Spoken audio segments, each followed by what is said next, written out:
Hello વિદ્યાર્થી મિત્રો, હવે આપણે ઉદાહરણ 6.7 છે ત્યાંથી જોઈએ. એના અંદર કીધું છે કે એમ દળનો એક દડો છે અને એલ લંબાઈની દળ રહિત દોરી સાથે લટકાવેલો છે.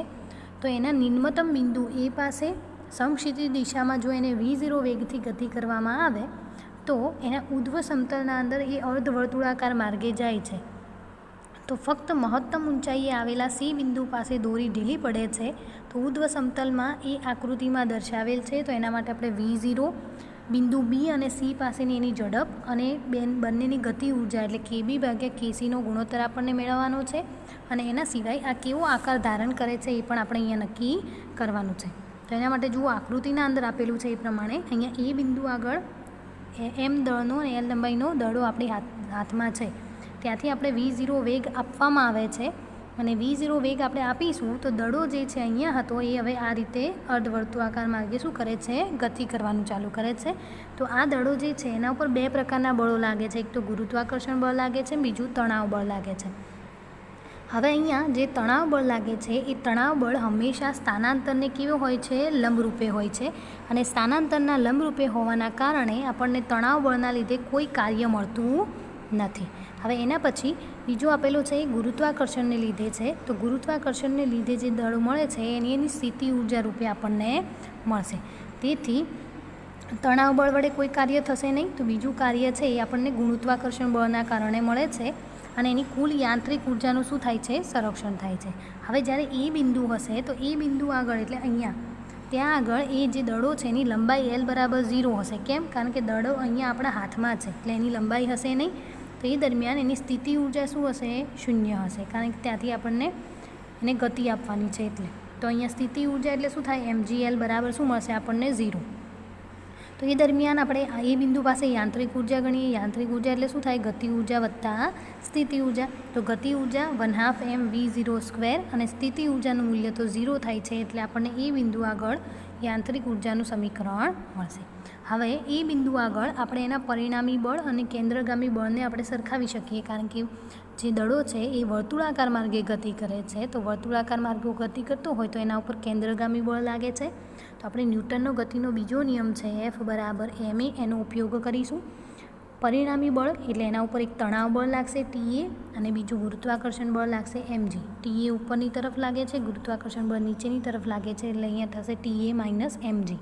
કેન્દ્રગામી બળ કેટલું થશે, mv02 ભાગ્યા L.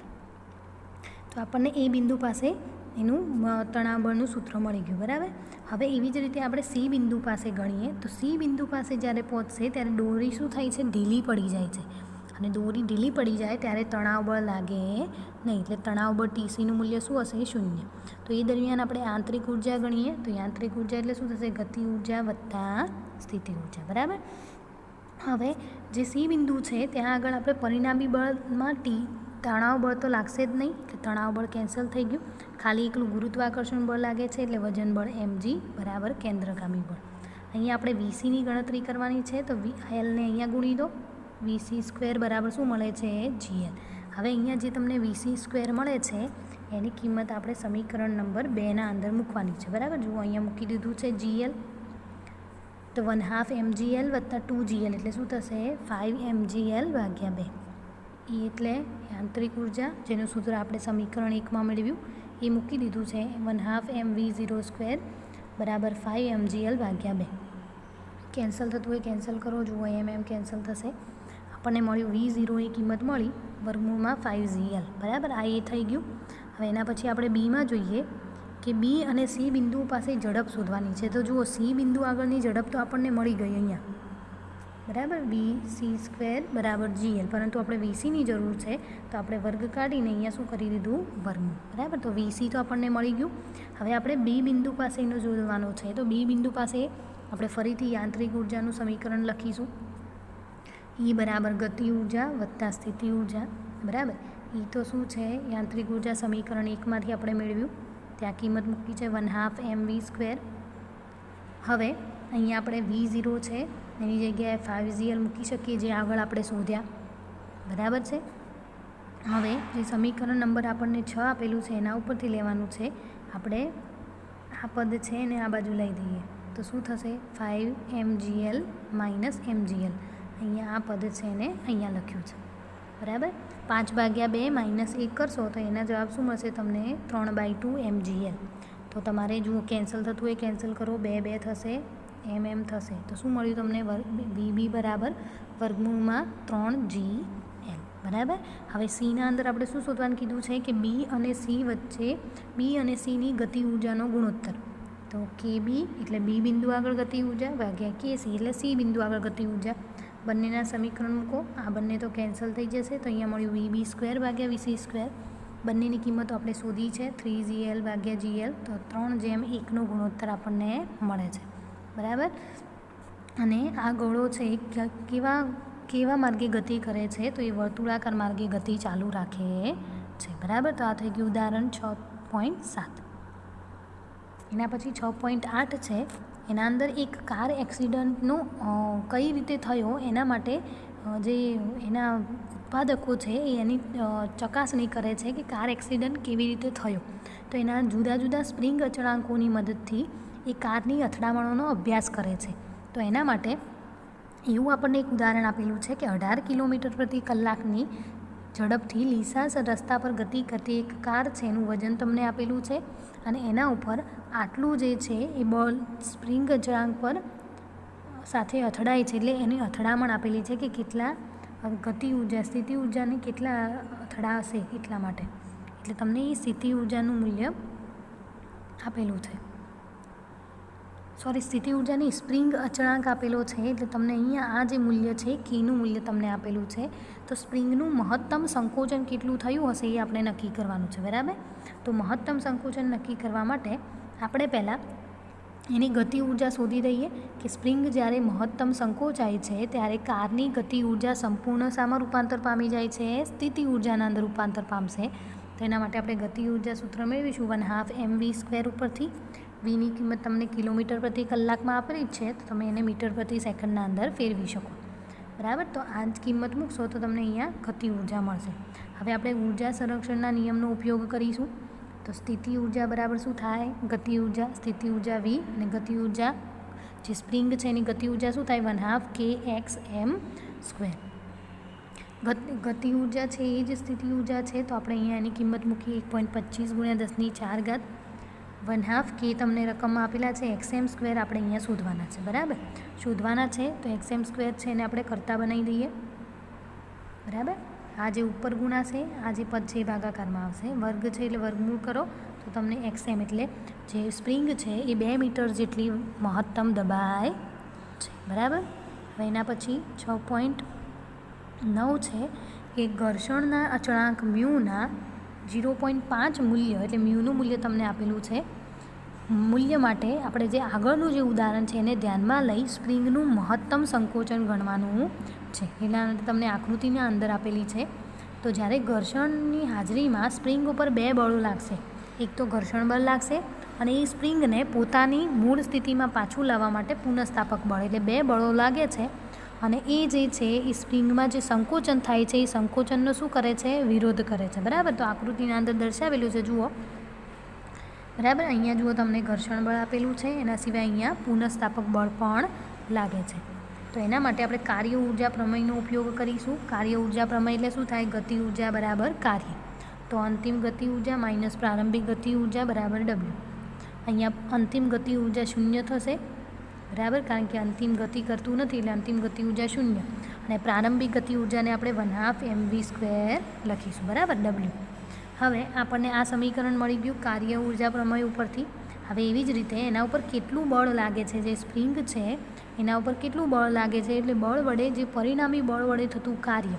તો એક તો પહેલી એની ગતિ ઊર્જા સ્પ્રિંગ જે ગતિ કરે છે એના કારણે લાગશે એટલે 1/2 kxm² પ્લસ એની જે સ્થિતિ ઊર્જા છે અને એના સિવાય એના ઉપર જે સ્થિત ઘર્ષણાંક લાગે છે એના ઉપરથી એનું સ્પ્રિંગ મળશે μmgxm. બરાબર. ડબલ્યુની કિંમત અહીંયા આપણને મળી. એની કિંમત અહીંયા આપણે મૂકી દઈશું એટલે આપણને આ સમીકરણ મળશે. બરાબર. ત્રણેય સમીકરણના અંદર માઇનસ છે તો માઇનસ આપણે કેન્સલ કરી દઈએ એટલે બધા પ્લસમાં થઈ ગયા. બરાબર. જો 1/2 અહીંયા છે કેન્સલ થશે તો અહીંયા આપણે 2 વડે ગુણવા પડશે જે અહીંયા ગુણેલા છે. બરાબર. ચલો હવે બધાની કિંમત મૂકો. m v પછી k XM² આપણે શોધવાના છે +2μmg અને XM શોધવાના છે, બરાબર. ચલો બધાનો ગુણાકાર જોઈએ. 10 ની 3 ઘાત 10 ની 3 ઘાત 10 ની 3 ઘાત કેન્સલ થઈ જશે, તો અહીંયા મળશે 25 અને અહીંયા 6.25 અને અહીંયા મળશે 10, બરાબર. આપણે XM શોધવાના છે તો આપણે એક સમીકરણ એનું બનાવી દઈશું, જે a² + b² + c = 0 એવું સમીકરણ આપણે બનાવતા હતા.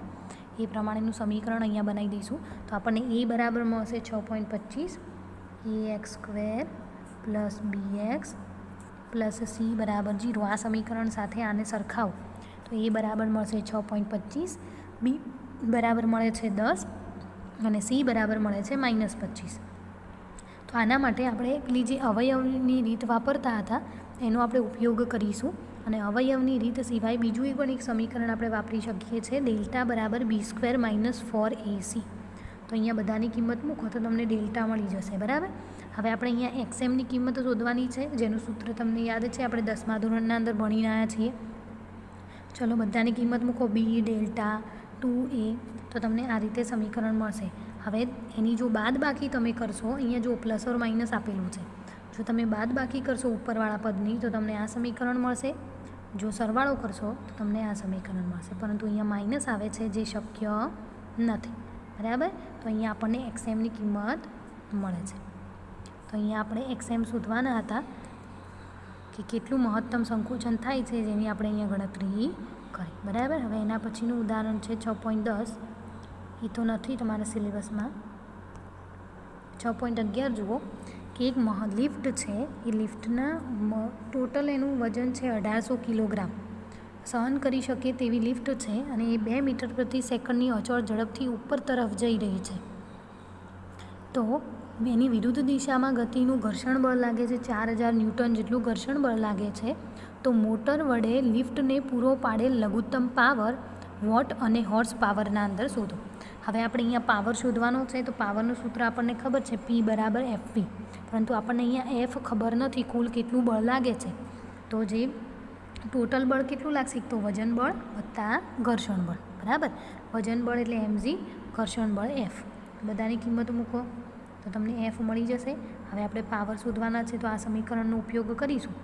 FV તમને આપેલા છે, તો તમને 44000 વોટ જેટલો પાવર મળે છે અને એને હોર્સ પાવરના અંદર કન્વર્ટ કરવા માટે આપણે એને 746 વડે ભાગવા પડશે. 746 વડે ભાગશો તો તમને 59 હોર્સ પાવર મળે છે, બરાબર. એના પછીનું ઉદાહરણ છે 6.12. એમાં ન્યુક્લિયર રિએક્ટરમાં એક ઝડપી ન્યુટ્રોન આપેલો છે. એ ઝડપી ન્યુટ્રોન છે એને 10ની 3 ઘાત મીટર પ્રતિ સેકન્ડ જેટલો શું કરવાનો છે, ધીમો પાડવો છે. ન્યુટ્રોન છે એ ગતિ કરી રહ્યો છે અને એને આપણે ધીમો પાડવો છે કે જેથી તેનો જે સમસ્થાનિક છે એ સાથેની એની આંતરક્રિયા થાય અને આંતરક્રિયાની સંભાવના વધે અને એનું શું થાય, વિખંડન થાય, બરાબર. જે એનો સમસ્થાનિક આપેલો છે એના સાથે ન્યુટ્રોન સાથે અથડાશે અને એનું વિખંડન થાય, એટલા માટે આપણે એને ધીમો પાડવાનો છે. તો દર્શાવો કે ડ્યુટેરિયમ કે કાર્બન કે જેમનું દળ ન્યુટ્રોનના દળ કરતાં ફક્ત થોડા જ ગણું વધારે છે, તેમની સાથે સ્થિતિસ્થાપક અથડામણ દરમિયાન ન્યુટ્રોન તેમના મોટાભાગની ગતિ ઉર્જા ગુમાવી દે છે. એટલે કે ડ્યુટેરિયમ અને કાર્બન કે જે છે એ ન્યુટ્રોનના દળ કરતાં ખૂબ જ ઘણું વધારે દળ ધરાવે છે. તેમની સાથે આપણે શું કરવાની છે, સ્થિતિસ્થાપક અથડામણ થાય એ દરમિયાન ન્યુટ્રોન પોતાના મોટાભાગની ગતિ ઉર્જા ગુમાવે છે, એવું આપણે અહીંયા નક્કી કરવાનું છે, બરાબર. તો પહેલાં આપણે ધારી દઈએ કે ન્યુટ્રોનનું દળ m1 છે, એનો પ્રારંભિક m1i છે. તો એની પ્રારંભિક ગતિ ઉર્જા શું થશે, k1i = 1/2 m1v1i અને અંતિમ ગતિ ઉર્જા શું થશે, k1f = 1/2 m1v1²f. હવે આપણને અહીંયા v1fની સમીકરણ ખબર છે કે v1f લખવું હોય અંતિમ જેની ઝડપ, તો એને આપણે આ રીતે લખી શકીએ, બરાબર. તો અહીંયા એની કિંમત મૂકી છે, વર્ગ છે તો બંને બાજુ શું કરવા પડશે, એ વર્ગ, બરાબર. હવે ગતિ ઉર્જામાં થતો આંશિક ઘટાડો ગણવાનો છે. તો ઘટાડો ગણવા માટે આપણે શું કરીશું, ગતિ ઉર્જાના અંદર થતો ઘટાડો માટે k1f / k1i એટલે અંતિમ ગતિ ઉર્જા ભાગ્યા પ્રારંભિક ગતિ ઉર્જા. હવે જુઓ તમે આ બંને સમીકરણ આપણને મળ્યા છે. સમીકરણ નંબર આ બંને 1 અને 2 એ બંનેનો ભાગાકાર કરશો તો જુઓ 1/2 m1 1/2 m1 કેન્સલ થશે, v1i છે એ કેન્સલ થઈ જશે, તો તમને આ પ્રમાણેનું સમીકરણ અહીંયા મળે છે. બરાબર. હવે મોડરેટર જે વાપરવાના છે એની આપણે અંતિમ ગતિ ઉર્જા નક્કી કરીએ. તો આપણે ન્યુટ્રોનની જો માટે સમીકરણ મેળવી દીધું. હવે એવી રીતે આપણે મોડરેટર છે એની ગતિ ઉર્જા આપણે કહીશું k2f બરાબર 1/2 m2 v2 2f. તો અહીંયા v2ની કિંમત આપણે જે આગળ લીધું એવી રીતે આપણે v2ની કિંમત અહીંયા મૂકી શકીએ 4m1 ભાગ્યા m1 plus m2 dot v1i square. આપણે અથડામણવાળી થિયરીના અંદર ભણ્યા છીએ. તો અહીંયા પણ આપણે અંતિમ ગતિ ઉર્જામાં ભાગ્યા પ્રારંભિક ગતિ ઉર્જા કરીશું. તો એના કારણે આપણને મળશે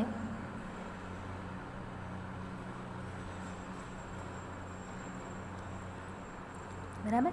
અંતિમ ગતિ ઉર્જા અને પ્રારંભિક ગતિ ઉર્જાનો ભાગાકાર કરીશું તો આપણને F2 બરાબર મળશે 4m1 m2 ભાગ્યા m1 m2નો વર્ગ. બરાબર છે. હવે આપણે અહીંયા ડ્યુટેરોન છે તો ડ્યુટેરોન માટે શું કરીશું, m2 જે છે m2ને આપણે ડ્યુટેરોન કહીએ. બરાબર. ડ્યુટેરોનનું દળ. તો m2ની જગ્યાએ આપણે 2m1 મૂકી શકીએ, કારણ કે એવું ધારી દઈએ કે m1 જે છે ન્યુટ્રોનનું દળ એ ડ્યુટેરોન કરતાં 2 ગણું વધારે, ડ્યુટેરોનનું દળ બે ન્યુટ્રોનના દળ કરતાં 2 ગણું વધારે છે. એટલે આપણે m2 છે ત્યાં આગળ આપણે 2m1 મૂકી શકીએ. બરાબર. તો પહેલાં આપણે F1 વાળું સમીકરણ છે એના અંદર જે m2 છે ત્યાં આગળ આપણે 2m1 મૂકી દઈએ. તો આપણને F1 બરાબર મળ્યા 1/9. એવી રીતે F2નું જે સમીકરણ છે ત્યાં પણ આપણે m2 બરાબર 2m1 મૂકી શકીએ, જેના બરાબર મળશે 8/9. તો તમને F1 અને F2 મળે છે ડ્યુટેરિયમ માટે. એવી રીતે કાર્બન માટે આપણને 71.6% અને 28.4% આપણને મળે છે. બરાબર. આવો જે એક્ઝામ્પલ છે એ તમારે એક્ઝામના અંદર પૂછાશે નહીં, ખાલી અહીંયા આપેલો છે એટલે હું લઈ લઉં છું. હવે 6.13 છે એના અંદર આકૃતિના દર્શાવ્યા પ્રમાણે 2 દળ છે m1 અને m2 અહીંયા. બરાબર. બોલ વચ્ચે અથડામણ દર્શાવેલી છે. પ્રથમ બોલ માસ્ક કહેવાય છે અને બીજો બોલ લક્ષ્ય કહેવાય છે. અહીંયા આ m2 છે એ સ્થિર છે અને m1 એની સાથે અથડાય છે.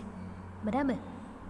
બિલિયર્ડનો ખેલાડી લક્ષ્ય બોલને ખૂણાના કાણામાં નાખવા માંગે છે જે θ2 બરાબર 37 ડિગ્રી ખૂણે રહેલ છે. તો ધારો કે અથડામણ સ્થિતિસ્થાપક છે અને ઘર્ષણ તથા ચાક ગતિ મહત્ત્વના નથી, તો θ1 મેળવો. તમને અહીંયા θ2 આપેલો છે 37 ડિગ્રી અને θ1 મેળવવાનો છે. તો આપણે ઉર્જા સંરક્ષણના નિયમનો ઉપયોગ કરીશું કે રેખીય વેગમાન સંરક્ષણનો ઉપયોગ કરીશું. તો પ્રારંભિક વેગમાન બરાબર અંતિમ વેગમાન. તો પ્રારંભિક વેગમાન m1 v1i m2 v2i. બરાબર. બંને સ્થિર છે અને એક ગતિ અથડાશે. ગતિ થયા પછી એનું અંતિમ વેગમાન m1 v1f અને m2 v2f. બરાબર. હવે અહીંયા બીજો જે છે આ જે દળો છે એ તો સ્થિર છે, તો એનો જે વેગ છે એ 0 છે. તો અહીંયા આપણે v2 છે એ 0 મૂકીશું, આ તો કેન્સલ થઈ જવાનું. અને m1 અને m2 એ બંને કેવા છે, સમાન છે. તો અહીંયા આપણે m1 બધા કેન્સલ કરી દઈશું. તો આપણને આ સમીકરણ મળશે v1i બરાબર v1f વત્તા v2f. બરાબર. હવે આપણે અહીંયા વર્ગ જોઈએ છે તો બંનેનો વર્ગ કરીશું. તો a પ્લસ બી તો a પ્લસ બીનો વર્ગ. તો શું થાય, a પ્લસ બીનો વર્ગ a square plus B square plus 2ab. તો a square plus B square plus 2ab. બરાબર. અહીંયા શું છે, a વત્તા બી અને a માઇનસ બી. તો a સ્ક્વેર વત્તા બી સ્ક્વેર પ્લસ 2ab. અહીંયા ડોટ ગુણાકાર છે તો ત્યાં આપણે ડોટ ગુણાકાર દૂર કરી અને cos થીટા લખી શકીએ. તો cos થીટા બરાબર થીટા છે પરંતુ અહીંયા થીટા પ્લસ 37 ડિગ્રી થશે, કારણ કે જે તમને આપેલું છે. બરાબર. અહીંયા m1 અને m2 કેવા છે, સમાન છે. બરાબર.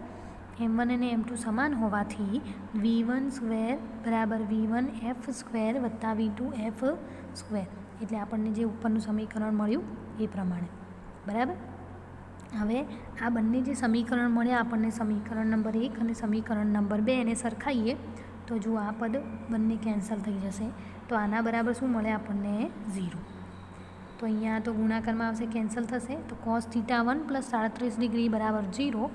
તો θ1 પ્લસ 37 ડિગ્રી 90, તો θ1 તમને 53 ડિગ્રી જેટલા મળે છે. બરાબર. તો અહીંયા આપણે રેખીય વેગમાન સંરક્ષણનો નિયમનો ઉપયોગ કરી અને જરૂરી સમીકરણ મેળવી શકીએ છીએ. બરાબર. ચલો આટલા સુધી આપણે રાખીએ.